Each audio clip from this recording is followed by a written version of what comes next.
waxaana akademiyada howlgelintiisa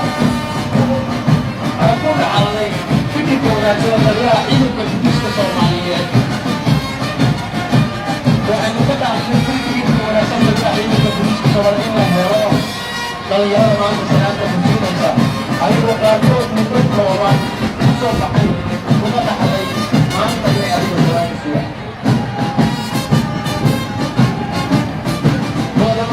waxaa ku xiga akademiyada booliiska Soomaaliyeed qaybta guud ee booliiska Soomaaliyeed gobolka Banaadir oo qaybaha kala duwan ee gobolka Banaadir oo ka kooban 17 saldhig gobolka Banaadir.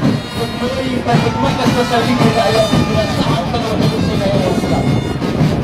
madaxweyne waxay ka mid yihiin dhalinyarada kuwa habeenkii maalin u taagan sugidda ammaanka caasimadeena oo ay ku leedahay xafiisyada ugu badan dowladayada iyo maamulkayaga suuban si loo abaalgudiyo madaxdayada looga difaaco ummadda nabadqabkooda iyo ilaaliyo waa dhalinyarada u shaqaytaan waaweyn tagayaalnimada iyada iyo dhaxalkana ugu dhacdo sida loo difaaci lahaa ummadda Soomaaliyeed.